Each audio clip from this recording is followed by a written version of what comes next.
Meena pregnant కావడంతో కడుపు పోగొట్టాలని చూసిన రోహిణి చెంప పగలగొట్టి ఆస్తి బాలుకి రాసిన సుశీలమ్మ. అసలు ఇదంతా ఎలా జరిగిందనేది వీడియోని స్కిప్ చేయకుండా చివరి వరకు చూడండి. గుండె నిండా గుడిగంటలు అప్కమింగ్ ఎపిసోడ్స్ లో ఏం జరగబోతుందో ముందుగా తెలుసుకోవాలి అనుకుంటే వీడియోని లైక్ చేసి ఛానల్ ని సబ్స్క్రైబ్ చేసుకుని పక్కనే ఉన్న బెల్ సింబల్ లో ఆల్ పై క్లిక్ చేయండి. మీనా బాలు జోడీ గనక మీకు నచ్చితే కామెంట్ లో ఎస్ అని టైప్ చేయండి. మొత్తం మీద చూసుకున్నట్లయితే గనక ఇంకా మనోజు మొత్తానికైతే మోసపోతాడు. ఎందుకంటే ఆ విల్లాలో 30 లక్షలు అడ్వాన్స్ ఇచ్చి మరీ విల్లా కొన్నాను అని తెగ సంబరపడుతూ ఇంకా చాలా సంతోషపడుతున్న మనోజ్కైతే నిరాశే ఎదురవుతుంది.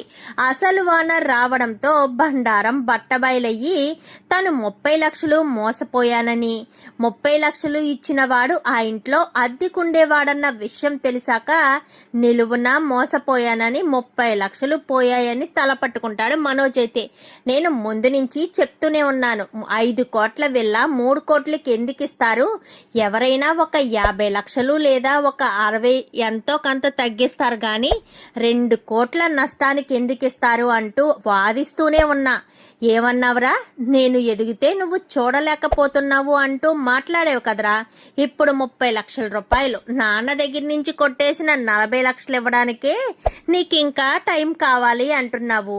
మరి ఈ 30 లక్షలు పోయాయి, మరి వీటిని ఎలా అప్పు తీరుస్తావు, అవెలా మాకిస్తావు, ఇవన్నీ ఎప్పటికవుతాయిరా. అయినా ఇప్పుడు విల్లా కొనుక్కుని ఆ విల్లాలో లేకపోతే నష్టమా? ఉండుండి ఆకాశానికి మెట్లు వెయ్యాలి కట్టాలి అనుకుంటే ఇలాగే ఉంటుంది. ఎక్కడున్న వాళ్ళం అక్కడే ఉండాలి, ఎదిగి చూపించాలి. మనం రిచ్గా కనిపించాలి అని అనుకోకూడదు, మన మనసులు గొప్పగా ఉండాలి అనుకోవాలి. అంతే తప్ప మనం గొప్పగా అప్పులు చేసుకుని తిప్పలు తెచ్చుకున్నట్టుగా ఇలా మాత్రం ఎప్పటికీ బ్రతకూడదు అని ఇంకా మా బాలు కాస్త తిట్టేసి వెళ్ళిపోతాడు. ఇంకా ఎవరి పనుల్లో వాళ్ళు వెళ్ళిపోయేసరికి ఇంకా రోహిణికి మనోజ్కి తీరని అవమానంలా అనిపిస్తుంది. ఎందుకంటే అవమానమే, మామూలుగానే కల్పన దగ్గర నుంచి తీసుకున్న 45 లక్షలు తీసుకుని షాప్ పెట్టుకున్నారు. ఇప్పుడు ఆ డబ్బులు కాస్త ఈ షాప్ పెట్టి రన్ చేసుకుంటుంటే విల్లా వచ్చిందని విల్లా కొనడానికి సిద్ధమయ్యి మరొక 30 లక్షల రూపాయలు అప్పు వచ్చేటట్టు చేసుకున్నారు కదా. ఇవన్నీ ఎలా తీర్చాలో అర్థం కాక సతమతమవుతూ ఉండగా బ్యాంక్ వాళ్ళు ఫోన్ చేస్తారు. సార్, లోన్కి అప్రూవల్ అయ్యింది, మీ అసలైన డాక్యుమెంట్స్ ఇస్తే లోన్ అప్రూవల్ చేసి రిలీజ్ చేస్తాం సార్ అనగానే, లేదు సార్ మాకు ఇప్పుడు ఏ లోను అవసరం లేదు అనగానే, అదేంటి సార్ ప్రాసెసింగ్ అంతా కూడా కంప్లీట్ చేశాక అవసరం లేదంటారేంటి?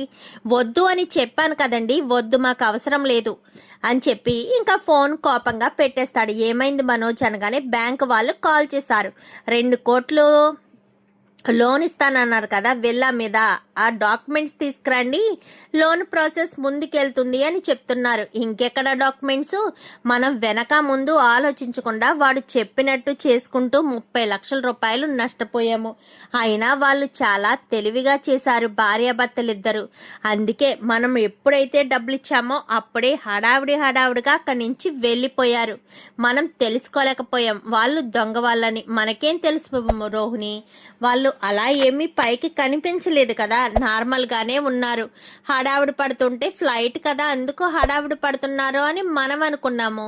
కానీ వాళ్ళు మనల్ని మోసం చేసే ప్రాసెస్లో హడావుడి పడుతున్నారని తెలుసుకోలేకపోయాము అంటూ మాట్లాడేసరికి ఇప్పుడు ఏం చేద్దాం మనోజ్ అనగానే, చేసేదేముంది, ఎలాగా అప్పు ఆల్రెడీ అది ఎలాగా ఉంది, ఇది కూడా దగ్గర పెట్టుకుని తీర్చుకోవడం తప్ప అంతకు మించి మనకు వేరే ఆప్షనే లేదు, అప్పులు తీర్చుకోవడమే సరిపోతుంది ఒకదాని తర్వాత ఒకటి అని చెప్పి ఇంకా రోహిణి కాస్త అనుకుంటుంది. అది కాదు రోహిణి, పోనీ ఆ 70 లక్షలు ఎలాగా అడగలేదు, అట్లీస్ట్ ఈ 25 లక్షలైనా అడుగు, 5 లక్షలు ఎలాగా మనకు లాభం వచ్చిందే కదా, 25 లక్షలైనా అడుగు, 25 లక్షలైనా అప్పు కట్టేద్దాం రోహిణి అనగానే, ఏం మాట్లాడుతున్నావు మనోజ్, మనం ప్రాబ్లంలో చిక్కుకొని మా డాడీని అడగమంటే మా డాడీ ఎక్కడి నుంచి తీసుకొస్తారు? నేను ప్రతిదానికి మా నాన్నని అడగలేను, నువ్వు అవకాశం వచ్చినప్పుడల్లా మా నాన్నని డబ్బులు అడుగు అంటే కుదరదు మనోజ్. నీకు ఇప్పుడే చెప్తున్నాను. మీ అమ్మగారికి ఎలా చెప్పినా అర్థం కాదు. మీ అమ్మగారు ఎంతసేపు డబ్బు కోసమే నాతో మాట్లాడుతున్నట్టు ఉంటుంది. నీకు క్లియర్గా చెప్తున్నాను, డబ్బు అయితే తీసుకురావడం కుదరదు. నీకు ఓపుకుంటే కష్టపడి సంపాదించుకో, లేదంటే లేదు, అంతే. అంతకు మించి నన్ను అడగొద్దు. అవకాశం ఉందని ప్రతిసారి డబ్బు అడుగుతూ పోతే మా నాన్న ముందు నాకు విలువ ఉంటుందా? మా నాన్న ముందు నాకు గౌరవం ఉంటుందా? కన్న తండ్రి అయినా సరే ఆయన దగ్గర విలువ ఉండాలి, గౌరవం ఉండాలి అని నేను కోరుకోనా ఏంటి అంటూ రోహిణి గట్టిగా చెప్తుంది. ఈ దెబ్బతో మళ్ళీ నన్ను మనోజ్ డబ్బులు అడగడు, లేదంటే ప్రతిసారి డబ్బులు అడుగుతూనే ఉంటాడు. సరే మనోజ్, నాకు పని ఉంది అని చెప్పి రోహిణి కాస్త పార్లర్కి వెళ్ళిపోతుంది. జరిగిన విషయం అంతా కూడా విద్యకు చెప్పేసరికి అయ్యిందా, మళ్ళీ పప్పులో కాలేసారా? అయినా ఎందుకు మన రోహిణి నీకు అంత ఆర్భాటం? నీకైనా మనోజ్కైనా గొప్పగా బ్రతకాలి అని అంత ఉత్సాహం ఎందుకు? అంత కంగారు దేనికి? ఎందుకు పదే పదే అంతలా పరుగులు పెట్టాలనుకుంటారు? ఇప్పుడు మీకు అవసరమా అని చెప్పనగానే బాలు వాళ్ళు అదే అంటున్నారనగానే అలాగే అంటారు. ఎందుకన్నారు? మీకు వచ్చింది ఎంత, మీరు చెయ్యాలనుకున్నది ఎంత? మీకు 3 కోట్లు పెట్టి వెళ్ళ అవసరమా? ఏదో చిన్నగా ఒక 20 లక్షలో 30 లక్షల్లోనో లేదా ఏదో చిన్న ఫ్లాట్ తీసుకుంటే చక్కగా ఉంటుంది. ఆ 30 లక్షలు పెట్టుకుని ఒక మంచి ఫ్లాట్ తీసుకోవచ్చు కదా. లేదు, పెద్ద పెద్ద ఆటలకి వలలు వేసుకుంటూ ఇలాగే మొత్తానికైతే చతికిలు పడ్డారు కదా, హ్యాపీగా ఉండుంటుంది ఇప్పుడు మీకు అని చెప్పి మాట్లాడేసరికి ఏంటి విద్య నువ్వు కూడా అన్నాను కానీ నేనేంటి, ఎవరైనా ఇదే చెప్తారు, అర్థమవుతుందా? మీకు ఎన్నిసార్లు చెప్పినా ఏమీ అర్థం కాదు, ఎంతసేపు ఆరాట పడుతూనే ఉంటారు అని చెప్పి ఇంకా విద్య కూడా మాట్లాడుతుంది. ఇంకా ఇంటి దగ్గర క్లాస్ పీకి ఎక్కడా క్లాస్ పీకుతున్నావా, ఇంకా మేమేం చేయాలో అర్థం కావట్లేదు అంటూ ఇంకా రోహిణి తల పట్టుకుంటుంది. చూడు రోహిణి, జరిగిందేదో జరిగింది, ఇక మీదటైనా నీతి నిజాయితీగా ఉండు రోహిణి. జరిగిన విషయాలన్నీ చెప్పేస్తే ఇంకా ఏ గొడవ ఉండదు కదా, నువ్వు హ్యాపీగా ఉండొచ్చు అనగానే ఏంటే హ్యాపీగా ఉండేది? నేను నా గతం గురించి బయట పెడితే నన్ను ఇంట్లో ఉండనిస్తారనుకుంటున్నావా? ఇంట్లోంచి తక్షణమే బయటకు గెంటేస్తారు, అది నీకు అర్థం కావట్లేదు అని ఇంకా విద్యకు నచ్చ చెప్తుంది. సర్లే, ఇంకా ఇదిలా ఉండగా ఇంటి దగ్గర మీనా వంటగదిలో వంట చేస్తూ ఉండగా సడన్గా అక్కడే కళ్ళు తిరిగి పడిపోబోయేసరికి ఈలోపు ప్రభావతి కాఫీ అడుగుదామని వెళ్ళేసరికి మీనా పడిపోవడం చూసి మీనా అనుకుంటూ గబగబా వెళ్ళి పట్టుకోవడంతో మీనా స్పృహ తప్పి మా ప్రభావతి ఒళ్ళో పడిపోవడంతో ఏవండి అని పిలిచేసరికి సత్యం వస్తాడు. ఏమైంది ప్రభా అనగానే మీనా కళ్ళు తిరిగి పడిపోయిందండి అనేసరికి ఈలోపు బాలు రావడంతో మీనా కళ్ళు తిరిగి పడిపోయిందా అని గబగబా వెళ్ళి మీనాను కాస్త తన చేతులతో ఎత్తుకుని అక్కడే సోఫా ఉంది కదా, సోఫాలో పడుకోబెడతాడు. మీనా అంటూ మొహం మీద కొన్ని నీళ్లు చల్లడంతో మీనా స్పృహలోకి రాదు. ఏమై ఉంటుంది నాన్న అని చెప్పాను కానీ ముందు డాక్టర్కి ఫోన్ చేయరా. ఏమై ఉంటుందని నన్ను అడుగుతావేంటి? నేను డ్రైవర్ని తప్ప డాక్టర్ని కాదు కదా, ఫోన్ చేయి అర్జెంటుగాను అని చెప్పి సత్యం గసరడంతో వెంటనే బాలు డాక్టర్కి ఫోన్ చేస్తాడు. ఫోన్ చేసేసరికి డాక్టర్ అయితే వస్తుంది. రావడంతో మీనా చేతిని పట్టుకునేసరికి ఈ లోపు శృతి వీళ్ళంతా వస్తారు. ఏమైంది అనగానే మీనా కళ్ళు తిరిగి పడిపోయింది అంటూ బాలు చెప్తాడు. కొంచెం సేపు సైలెంట్గా ఉంటారా అని డాక్టర్ అనగానే సరే అని సైలెంట్ అయిపోతాడు బాలు. అయితే సైలెంట్ అయిపోయేసరికి తను చేయి పట్టుకొని వాచి చూస్తూ సత్యం గారు అని చెప్పనేసరికి చెప్పండి డాక్టర్ గారు అనేసరికి మీరు తాతయ్య కాబోతున్నారు, ఈ అమ్మాయి ప్రెగ్నెంట్, కడుపుతో ఉందనేసరికి అంటే నేనేం కాబోతున్నాను అన్నయ్య, నువ్వు తండ్రి కాబోతున్నావు అనగాని అవునవును మీనా తండ్రి కాబోతుంది అనగాని మీనా కాదు బాలు తండ్రి కాబోయేది, నువ్వు తండ్రి కాబోతున్నావు, మీనా తల్లి కాబోతుంది అనేసరికి కంగ్రాచులేషన్స్ అనగానే మీకు చెప్పాలి కంగ్రాచులేషన్స్, మీరు మాకు కాదు అనేసరికి కన్ఫ్యూజ్ అయిపోతున్నాను, ఎవరికి ఏం చెప్పాలో అర్థం కావట్లేదు. చూడండి బాలు, మీనాను జాగ్రత్తగా చూసుకోండి, తను చాలా నీరసంగా కనిపిస్తుంది, జాగ్రత్తగా ఉంటేనే కడుపులో బిడ్డకైనా క్షేమంగా ఉంటుందని చెప్పి ఇంకా చెప్తూ ఉండగానే కరెక్ట్గా డాక్టరు మెట్లు దిగి బయటికి వెళ్తూ ఉండగా ప్రభావతి మనోజ్ ఇద్దరు కూడా లోపలికి వస్తారు. ఇదేంటి డాక్టర్ గారు ఎందుకు వచ్చారు, ఎవరికేమైంది, అదేంటి మీనా ఇలా పడుకుంది అని చెప్పి రోహిణి అడుగుతుంది. అడగడంతో మీనా తల్లి కాబోతుంది అనగానే ఒక్కసారిగా రోహిణి షాక్ అయిపోతుంది. ప్రభావతి రోహిణి వంక కోపంగా చూస్తుంది. కోపంగా చూసేసరికి ఏంటి మీనా తల్లి కాబోతుంది అనగానే అవును మీనా తల్లి కాబోతుంది అనేసరికి ఇంకా అందరూ మీనాకు స్పృహ రావడంతో కంగ్రాచులేషన్స్ మీనా అని చెప్పాను. కానీ ఏమైంది అని చెప్పనేసరికి నువ్వు తల్లి కాబోతున్నావు అనగానే అవును పూలకంప నేను తండ్రిని కాబోతున్నాను అని చెప్పనేసరికి నీ కడుపులో చిన్న పూలకంప ఉంది అని ఇంకా ఎంతో సంతోషంగా మాట్లాడుకుంటారు. ఆ విషయం కాస్త సత్యం ఏదైనా తల్లితో పంచుకోవడం అలవాటు కదా సత్యానికి. ఎంతో సంతోషంగా వాళ్ళ అమ్మకు ఫోన్ చేస్తాడు. ఫోన్ చేసేసరికి చెప్పరా సత్యం ఇన్ని రోజులకి మీ అమ్మ గుర్తొచ్చిందా ఏంటి అనగానే ఏముందిలే అమ్మ మా ఇంట్లో ఎప్పుడు ఏదో ఒక సమస్య తెచ్చిపెట్టడానికి నీ పెద్ద మనవడు ఉన్నాడు కదా అని చెప్పనేసరికి మళ్ళీ ఏమైందిరా అని చెప్పనేసరికి సర్లే ఆ విషయం మాట్లాడడానికి కాదు కానీ నేను చేసింది బాలు తండ్రి కాబోతున్నాడు అని చెప్పనేసరికి ఏంట్రా ఏం మాట్లాడుతున్నావు అవునా అని చెప్పాను. కానీ అవును మీనా తల్లి కాబోతుందమ్మా అంటూ సత్యం చెప్తాడు. చెప్పడంతో చాలా సంతోషపడిపోతుంది సుశీలమ్మ. నేను అర్జెంటుగా మీనాని చూడాలిరా, నేనే బయలుదేరి వస్తాను, నేను వస్తున్న విషయం వాడికి చెప్పొద్దురో అని చెప్పాను. కానీ మరి వాడికి చెప్పకుండా ఎలా అమ్మా, ఎలా మరి కారు బస్టాండ్కి రావద్దాను కానీ వద్దురా నేనే ఆటోకి వచ్చేస్తానని చెప్పి సుశీలమ్మ కాస్త చెప్తుంది. సరేనమ్మా ఎప్పుడు బయలుదేరుతావు అనగానే రేపు ఉదయం ఫస్ట్ బస్కే బయలుదేరి వచ్చేస్తానురా, నేను చూడకుండా ఉండలేకపోతున్నాను, మీనాని చూడాలి, మీనాని చూసి మీనాని సంతోషంగా గుండెలకి హత్తుకోవాలి అని చెప్పి చెప్తాడు. చెప్పడంతో సరే అని ఎంతో సంతోషంగా అయితే మీనా కోసమని సుశీలమ్మ వచ్చేస్తుంది. వచ్చేసే లోపే సుశీలమ్మ వస్తుందన్న విషయం తెలియదు కదా. ప్రభావతి ఈలోపు రోహిణికి గట్టి వార్నింగ్ ఇస్తుంది. ఏంటి రోహిణి అసలు ఏమనుకుంటున్నావు నువ్వు అనగాని నేనేం చేశాను అత్తయ్య, ఏం చేశానంటావేంటి, నువ్వే చేశావు, అయినా మీనా కంటే ముందు నిన్నే తల్లి కావాలి అని చెప్పాను కదా. ఇప్పుడు ఆ పెద్దావిడ వచ్చిందంటే ఆస్తి మొత్తం వాళ్ళకే రాసిచ్చేస్తుంది. పైగా మొదటిసారి ఎవరైతే వారసులనిస్తారో వాళ్ళకే ఆస్తి రాసిస్తానని ఆవిడ ఆల్రెడీ చెప్పింది కదా. చెప్పిన తర్వాత కూడా నువ్వు ఈ విల్లాలు అది ఇది అని పట్టుకుని తిరిగావు.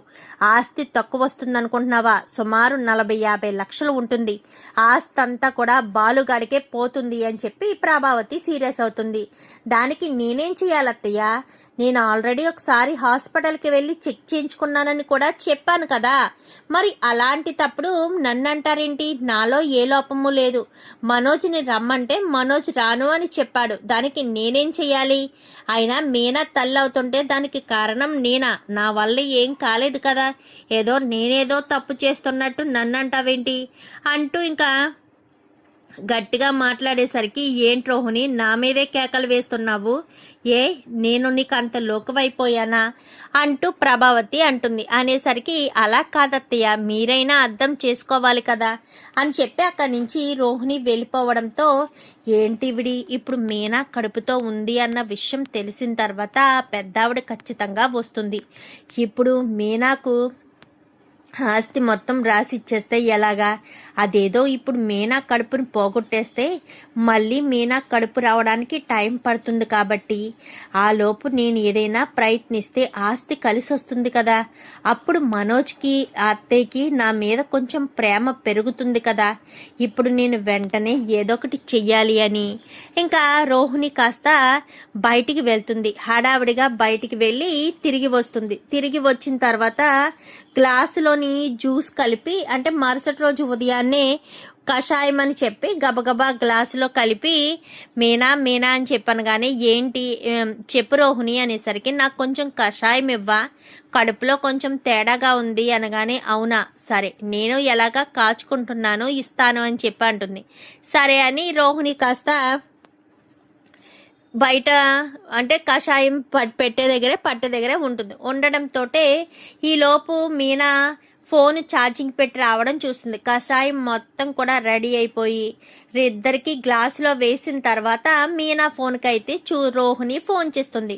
ఫోన్ చేయడంతో వెంటనే మీనా అక్కడ కషాయం పెట్టి, సరే నేను ఎవరో ఫోన్ చూస్తాను తాగు అని 2 గ్లాసులు తెచ్చి డైనింగ్ టేబుల్ మీద పెడుతుంది. పెట్టడంతో ఈ లోపు గబగబా రోహిణి ఆ ట్యాబ్లెట్, అది ఉంటుంది ఒక ట్యాబ్లెట్, ఆ ట్యాబ్లెట్ తీసి మీనా గ్లాసులో వేసి కలిపేయడం సుశీలమ్మ చూస్తుంది. ఎందుకంటే సుశీలమ్మ ఫ్రంట్ డోర్ నుంచి వస్తే అందరికీ కనిపిస్తుందని, ఎంతసేపు మీనా వంటగదిలోనే కదా ఉంటుంది, సో బ్యాక్ డోర్ నుంచి వద్దాము అన్న ఉద్దేశంతో బ్యాక్ డోర్ నుంచి వస్తుంది.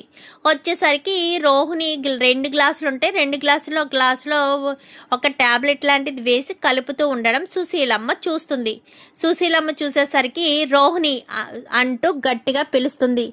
అమ్మమ్మ గారు, మీరు మీరు అనగానే నా సంగతి సరే, ఇప్పుడు నువ్వు గ్లాసులో ఏం వేసావు అనగానే నేనేం వేశాను, నేనేం వేయలేదు అనగానే, అమ్మమ్మ మీరెప్పుడొచ్చారు, ఆయన వెనక డోర్ నుంచి వస్తున్నారేంటి, ఆ విషయం తర్వాత, ముందు వెళ్ళి స్పూన్ తీసుకురా అని చెప్పనేసరికి మీనా స్పూన్ తీసుకొస్తుంది. టాబ్లెట్ అప్పుడే వేసింది కదా, కరగడానికి కొంచెమైనా టైం పడుతుంది కదా. సో ఈలోపు సుశీలమ్మ కాస్త స్పూన్తో ఆ ట్యాబ్లెట్ని కాస్త బయటకు తీసి అక్కడ ఒక చిన్న ప్లేట్ ఉంటే ప్లేట్ మీద పెడుతుంది. ప్లేట్ మీద పెట్టేసేసరికి ఏంటిది రోహిణి అని చెప్పాను కానీ అది అనేసరికి చెప్తావా చెప్పవా అంటూ చెంప పగలగొడుతుంది. ఈ లోపు అందరూ కూడా వచ్చేస్తారు. ఏమైందమ్మా, ఏం జరిగింది అనగానే, ఇక్కడ 2 గ్లాసులు కషాయం ఏదో పెట్టింది మీనా, అందులో ఒక గ్లాసులో ఈ టాబ్లెట్ వేసిందిరా రోహిణి, అసలు ఈ టాబ్లెట్ ఏంటో రోహిణి ఎందుకు వేసిందో నాకు తెలియాలి అనేసరికి, ఏంటమ్మమ్మ గారు ఏమంటున్నారు అనగానే, అవును శృతి అనేసరికి, ఆ టాబ్లెట్ని తీసుకెళ్ళి ల్యాబ్లో ఇస్తే ఆ టాబ్లెట్ దేనికో ఏంటో చెప్పేస్తారు కదా అనగానే, ఒరే రవి ఆ టాబ్లెట్ తీసుకెళ్ళి ఏంటో తెలుసుకోరా అని చెప్పనేసరికి వెంటనే ఇంకా రవి బాలు ఇద్దరు కలిసి ఆ టాబ్లెట్ తీసుకుని ల్యాబ్కి వెళ్తారు. ల్యాబ్కి వెళ్ళడంతో అది ప్రెగ్నెన్సీ పోగొట్టే టాబ్లెట్ అన్న విషయం తెలుసుకుని ఇంకా ఇంటికి వస్తారు. ఇంటికి వచ్చిన తర్వాత ఈ టాబ్లెట్ వేసుకుంటే కడుపులో ఉన్న బిడ్డ కడుపులోనే చనిపోతుందంట నానమ్మ అని చెప్పి రవి చెప్తాడు. చెప్పడంతో ఇంకా రోహిణి చంప మళ్ళీ పగలగొడుతుంది సుశీలమ్మ. నీకు అసలు బుద్ధుందా, మీనా నీకంటే ముందు తల్లి కాబోతుందన్న విషయం తెలిసి నువ్వు మీనా కడుపులోని బిడ్డ ప్రాణాలు తీయాలనుకుంటావా? అసలు నువ్వు ఆడదానివేనా? ఒక ఆడది కడుపుతో ఉందంటే ఎంతెలా ఆలోచించుకుంటుంది, ఎన్ని ఆశలు పెంచుకుంటుంది దాని మీద. అయ్యేమి నువ్వు ఆలోచించకుండా కడుపులో ఉన్న బిడ్డను చిదిమేద్దామనుకున్నావా? అసలు నువ్వు మనిషివేనా అంటూ ఇంకా ఎంతో కోపంగా రోహిణినైతే తెగ కొడుతుంది సుశీలమ్మ అయితే. ఏంటి ప్రభా, ఏంటి నీ పెద్ద కోడలు ఎలా చేస్తే నువ్వు సైలెంట్గా ఊరుకుంటావా అనగానే, అది అత్తయ్య అని చెప్పనేసరికి, ఓహో నీ పెద్ద కోడల్ని ఇంకా సమర్థించాలనే అనుకుంటున్నావా? అవునులే, ఎందుకంటే ఇప్పుడు నేను ఏదో చెయ్యాలనుకుంటున్నాను కదా, ఎంతసేపు ఆస్తి గురించే కదా నువ్వు ఆలోచించేది, నువ్వే ఈ సలహా ఇచ్చుంటావు అనగాని, నేనేం చేయలేదు అత్తయ్య, నేనేం చేయలేదు అని చెప్పి రోహిణి వంక చూస్తూ ప్రభావతి కాస్త చెప్తుంది. సత్యం, వెంటనే మనం రిజిస్ట్రేషన్కి వెళ్ళాలి, ఆస్తి మొత్తం బాలు పేరు మీద రాసేస్తాను. మనవడ పుట్టిన తర్వాత రాద్దామనుకున్నాను, ముందు శుభవార్త చెప్పింది మీనాయే కాబట్టి, మీనా కడుపులో ఉన్న బిడ్డను ఎవరైనా ఏదైనా చెయ్యాలని చూస్తారు కాబట్టి అందుకే ముందుగానే ఆస్తి మొత్తం మీనా వాళ్ళకి రాసేస్తాను, ఆ తర్వాత విషయం తర్వాత చూసుకుందామనగానే, ఎందుకులే అమ్మా అలాంటివన్నీ నేను అనేసరికి, లేదు ఖచ్చితంగా చెయ్యాలిరా, ఇంత దారుణానికి ఒడిగడతారా? ఆస్తి కోసం అంతస్తు కోసం ఎంతకైనా దిగజారిపోతారా? ఆస్తి అంతస్తు ఉంటే చాలా, ఇంకేం అవసరం లేదా అంటూ మాట్లాడేసరికి, అది కాదు అమ్మమ్మ గారు అనగానే, ఇంకేం మాట్లాడదు రోహిణి, నీ మీద కొద్దో గొప్ప గౌరవం ఉండేది, నాకు నువ్వు చేసిన పనికి నిన్ను చూస్తుంటే అసహ్యం కలుగుతుంది, ఆస్తి మొత్తం రాసిచ్చేస్తాను అనేసరికి, క్షమించు నానమ్మ అంటూ ఇంకా మనోజ్ కాస్త సుశీలమ్మ కాళ్ళ మీద పడతాడు. నువ్వేంటి నిలబడ్డావు, కాళ్ళ మీద పడు అని అక్కడ మనోజు తెలివిగా ఆలోచించి సుశీలమ్మను ముందే కాళ్ళు పట్టుకుని బ్రతిమాలేస్తే, ఎలాగా ఇంకా ఆస్తి రాయదు అన్న ఉద్దేశంతో మనోజ్ కాస్త సుశీలమ్మ కాళ్ళు పట్టుకునేసరికి, క్షమించండి అమ్మమ్మ గారు, ఏదో పిచ్చితనంతో అలా ఆలోచించాను, సారీ, క్షమించు మీనా నేను ఇంకెప్పుడు ఇలాంటి పని చేయను. చూడమ్మా మీనా, నువ్విక్కడ ఉండడం అంత మంచిది కాదు. ఇక్కడ చాలామంది పాడుకళ్ళున్నాయి. నీ కడుపులో ఉన్న బిడ్డను ఏదైనా చేసే అవకాశం ఉంది. ఒరే బాలు, నువ్వు ఉంటే ఉండు, లేదంటే మీనాను చూడాలనుకుంటే అక్కడికి రా. మీనా మాత్రం ఇక్కడ ఉండదు, అర్థమవుతుందా? నాతో పాటు నా ఇంటికి తీసుకువెళ్తాను. మీనాకు డెలివరీ అయ్యేంత వరకు కూడా అక్కడే ఉంటుంది. నువ్వేమంటావురా సత్యం అనగానే, నీ ఇష్టం అమ్మా, నువ్వు ఎలా అనుకుంటే అలా చెయ్యి. మీనా కడుపులో ఉన్న బిడ్డే క్షేమం నాకు అని చెప్పనేసరికి, సరేరా. ఒరే బాలు, నువ్వు వస్తావా అనగానే, వస్తాను అనేసరికి, సరే అక్కడి నుంచే ఏదైనా ట్రిప్పులు ఉంటే వెళ్దు కానీ, అర్థమవుతుందా? పద, ఇక్కడ ఉండడం అంత మంచిది కాదనగానే, అది కాదత్తయ్య, మీనాని ఇక్కడి నుంచి తీసుకువెళ్ళిపోతే ఇంట్లో పనంతా అనగానే, నువ్వేం చేస్తావు ప్రభా? నీ పెద్ద కోడలు ఉంది కదా, నీ పెద్ద కోడలతోటే చేయించుకో. నువ్వు లేకపోతే నువ్వు చేసుకో, అంతే తప్ప మీనా ఎందుకు చేస్తుంది? ఒకవేళ మీనా ఇక్కడ ఉన్నా తను ఎలా పని చేయగలుగుతుంది? కడుపుతో ఉన్నది కదా. అసలే నీరసంగా ఉందన్నారని డాక్టర్ చెప్పారని సత్యం కూడా చెప్పాడు. ఏరా సత్యం అనగానే, అవునమ్మా, మీనాని ఇక్కడ ఉంచినా ఈ ప్రభావతి ప్రశాంతంగా ఉండనివ్వదు. మీనాకు ఏదో ఒక పని చెప్తూనే ఉంటుంది. అందుకని మీనాని ఇక్కడ ఉంచకపోవడమే మంచిది. మీనాని తీసుకుని వెళ్ళిపోమ్మా అక్కడికి. మీనా అక్కడ అయితేనే బాగా ఉంటుంది అని చెప్పి సత్యం అయితే చెప్తాడు. చెప్పేసరికి సరే అని మరుసటి రోజు ఉదయాన్నే రిజిస్ట్రేషన్ పని ఉందని చెప్పి రిజిస్ట్రేషన్కి వెళ్ళి బాలు పేరు మీద ఆస్తి మొత్తం రాయించేసి మీనాను తీసుకుని బాలుని తీసుకుని సుశీలమ్మ వెళ్ళిపోతుంది. ఇంకా రోహిణి ఇలా జరుగుతుందని అస్సలు అనుకోలేదు. మీనా కడుపులోని బిడ్డ కడుపులోనే మలినం అయిపోతుంది, ఎలాంటి ఇబ్బంది ఉండదు, హ్యాపీగా ఉందాము, మళ్ళీ నేను పిల్లల్ని కనడానికి నాకు ఖచ్చితంగా అవకాశం దొరుకుతుంది అనుకున్నాను. కానీ ఈ రకంగా అవుతుంది అని కలలో కూడా అనుకోలేదు అని చెప్పి ఇంకా రోహిణి కాస్త అనుకుంటుంది. ఏం చేసావు రోహిణి, నీకేమైనా తెలుస్తుందా అనగాని, ఇలా జరుగుతుందని అనుకోలేదు అత్తయ్య. ఎలాగా మీనా కడుపులో ఉన్న బిడ్డను చంపేస్తే ఎలాంటి ఇబ్బంది ఉండదు అన్న ఉద్దేశంతోనే ఇలా చేయాలనుకున్నానే తప్ప నాకు వేరే ఉద్దేశం లేదు, క్షమించండి అత్తయ్య అనేసరికి, ఇప్పుడు ఆస్తి మొత్తం మీనా పేరు మీదకి వెళ్ళిపోయింది. ఇప్పుడు మీనా ఇల్లు వదిలి కూడా వెళ్తుంది. మళ్ళీ 9 నెలల వరకు కూడా తను కనిపించదు. ఇన్ని నెలలు నేనే ఇదంతా సాకరీ చేసుకోవాలా? ఇవంతా నేనే చేసుకోవాలా? నువ్వే వచ్చి పైన పనులన్నీ చెయ్యి, నేను వంట పని చేస్తాను, అర్థమవుతుందా? నా వల్ల అయితే కాదు. ఆ మీనా ఎలా చేసేదో ఏమో తెలియదు కానీ ఒళ్ళు హోనమైపోతుంది అని చెప్పి ప్రభావతి కాస్త అంటుంది. ఎవరు తీసుకున్న గోతులో వాళ్ళే పడ్డట్టుగా మీనా కడుపుతో ఉండడంతో రోహిణికి క్లాస్ పిక్ అవ్వు. మీనా కడుపు పోగొడితేనే ఎలాంటి ఇబ్బంది ఉండదని రోహిణి మంచి తెలివిగా ఆలోచించి కడుపులోని బిడ్డను నాశనం చేయడానికి చూసింది. అది కాస్త ఎవరి కళ్ళల్లో పడకూడదో వాళ్ళ కళ్ళల్లోనే పడినట్టు మా అమ్మ కళ్ళల్లోనే పడింది. ఇప్పుడు మా అమ్మ మీనాను తీసుకెళ్ళిపోయింది. అటు తిరిగి మళ్ళీ నీకే వచ్చి ఇంట్లో పనంతా నువ్వే చేసుకోవాల్సిన పరిస్థితి వచ్చింది. అయినా మీనా కడుపుతో ఉంది. కడుపుతో ఉన్న పిల్ల పనులేం చేస్తుంది అర్థం చేసుకోవాలి కదా. అయినా కడుపుతో ఉన్న పిల్లను పట్టుకున్నది నువ్వే కదా, అది మాత్రం నీకు తెలియదా ఏంటి అంటూ మాట్లాడేసరికి, అది కాదండి అనగానే, ఏం కాదు ప్రభా, నోరు మూసుకుని ఉండు. నువ్వు అస్తమాను వెళ్ళి మీనాను చూసి రాలేదనుకో, మా అమ్మ సంగతి తెలిసిందే కదా. మీనా వాళ్ళకి రాసింది సగం ఆస్తి మాత్రమే, మిగిలిన సగం ఆస్తి నాకివ్వడం కోసం ఎదురు చూస్తుంది. ఇప్పుడు అది కూడా నువ్వు ఏమైనా పిచ్చి వేషాలు వేసావనుకో, ఆస్తి కూడా వాళ్ళకే వెళ్ళిపోతుంది అని చెప్పనేసరికి, అవునా సరే, ఇంకేం చేస్తాము, ఇంకేం చేయలేము అని సైలెంట్గా ప్రభావతి కాస్త నోరు మూసుకుని అప్పుడప్పుడు వెళ్ళి మీనాని చూడడం మొదలు పెడుతుంది. మొత్తానికైతే రోహిణిని తిట్టడం వల్ల, రోహిణి చేసిన తెలివి తక్కువ పని వల్ల ప్రభావతికి శిక్ష పడుతుంది. చూద్దాం మరి రాబోయే ఎపిసోడ్స్లో ఇలాగే జరగాలని మీరు కూడా కోరుకుంటే వీడియో నచ్చితే లైక్ చేసి ఛానల్ని సబ్స్క్రైబ్ చేసుకుని పక్కనే ఉన్న బెల్ సింబల్లో ఆల్ పై క్లిక్ చేయండి. Thank you for watching.